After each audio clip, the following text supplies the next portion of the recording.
Hello বন্ধুরা, আমার চ্যানেলে সকলকে স্বাগত।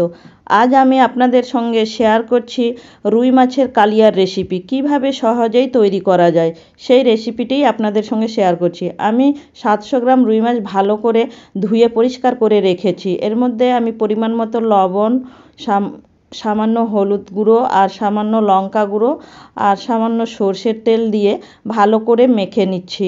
সর্ষের তেলটা দিয়ে নিচ্ছি যাতে মশলাগুলো সব মাছের গায়ে ভালো করে লাগে, তাই আমি তেলটা দিয়ে ভালো করে মেখে নিলাম। 10 মিনিটের জন্য রেখে দিয়েছি। এদিকে আমি ভাজার জন্য কড়াই বসিয়ে দিয়েছি আর সর্ষের তেল দিয়েছি, সামান্য লবণ দিয়ে দিলাম। লবণটা দিলে মাছগুলো ভাজার সময় নিচে লেগে যেন না যায় কড়াইয়ের মধ্যে, তার জন্যই লবণটা দিয়ে নিয়েছি। এবার আমি একে একে মাছগুলো দিয়ে দিলাম। 2 মিনিট বা 3 মিনিট পর মাছগুলো আমি উল্টে দিচ্ছি। লো টু মিডিয়াম হিটেই আমি মাছগুলো ভেজে নিচ্ছি। হালকা লাল লাল করে আমি ভেজে নিচ্ছি। ভাজা হয়ে গেছে, মাছগুলো আমি তুলে রাখছি। আমার চ্যানেলে নতুন হয়ে থাকলে চ্যানেলটি সাবস্ক্রাইব করে দেবেন। এবার দ্বিতীয় ব্যাচের মাছগুলোও আমি এভাবে লাল লাল করে হালকায় ভেজে নিচ্ছি। বেশি কড়া ভাজলে মাছের গায়ে মশলা ঢুকবে না, তাই হালকা করেই ভেজে নিলাম। এবার ওই তেলের মধ্যে আমি একটা তেজপাতা ফাটিয়ে, 2টো লবঙ্গ, এক টুকরো দারচিনি আর 2টো এলাচ দিয়ে 30 সেকেন্ডের মতো হালকা নাড়াচাড়া করে নিলাম, যতক্ষণ গন্ধ না আসে ততক্ষণ পর্যন্ত। এবার আমি আগে থেকে 2টা মিডিয়াম সাইজের পেঁয়াজ বেটে রেখেছিলাম, সেই পেঁয়াজ বাটাটা দিয়ে 2-3 মিনিট ভালো করে আমি ভেজে নিচ্ছি। হালকা ব্রাউন কালার আসা পর্যন্ত আমি পেঁয়াজ বাটাটা ভেজে নিচ্ছি। এবার হালকা ব্রাউন হয়ে গেছে, এর মধ্যে আমি 1/2 চামচ আদা বাটা ও 1 চামচ রসুন বাটা দিয়ে ভালো করে আবারও কষে নিচ্ছি। যতক্ষণ কাঁচা গন্ধটা আদা রসুনের না যাচ্ছে ততক্ষণ আমি ভালো করে কষে নিচ্ছি। এবার এর মধ্যে হলুদ গুঁড়ো, লঙ্কা গুঁড়ো আর 1 চামচ দিচ্ছি জিরে গুঁড়ো, 1/2 চামচ ধনে গুঁড়ো দিয়ে ভালো করে আমি মশলাগুলো সব কষে নিচ্ছি। গুঁড়ো মশলা দিয়ে ভালো করে সব কষে নিচ্ছি। এবার একটা বড় সাইজের টমেটো পিউরি করে রেখেছিলাম, সেই টমেটোটা দিয়ে দিলাম, দিয়ে ভালো করে ভেজে নিচ্ছি। এবার ওই পাত্রটা ধুয়েও আমি ওর মধ্যে সামান্য জল দিয়ে ভালো করে কয়েক মিনিট আমি কষে নেব।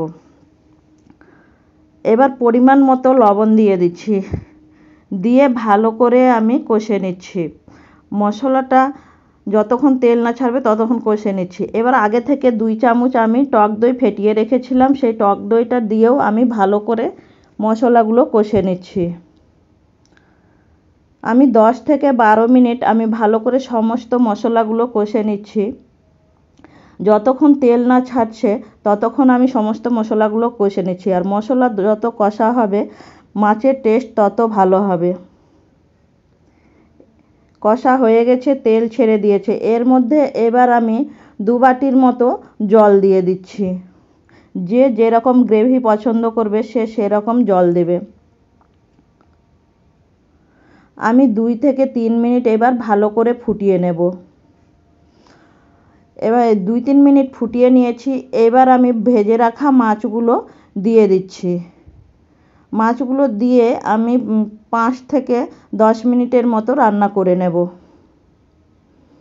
এর মধ্যে 2টো কাঁচা লঙ্কা দিয়ে দিলাম, দিয়ে আমি ঢাকা দিয়ে দিলাম। এরকম রেসিপি যদি তোমাদের ভালো লাগে তাহলে অবশ্যই ভিডিওটি লাইক করে দেবে ও রেসিপিটি আশা করছি তোমাদের ভালো লাগবে। ভালো লাগলে অবশ্যই বাড়িতে একবার বানিয়ে দেখবেন, কেমন হয়েছে তা কমেন্ট করে জানাবেন।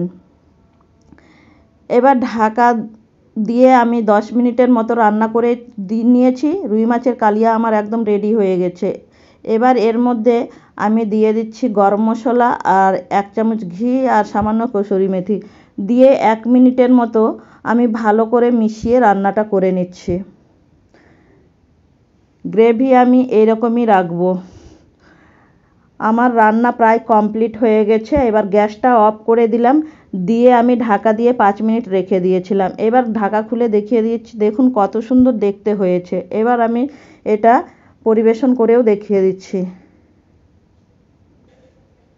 এটা গরম ভাতের সঙ্গে খেতে খুব ভালো লাগে। ভালো থাকবেন, সুস্থ থাকবেন। ধন্যবাদ।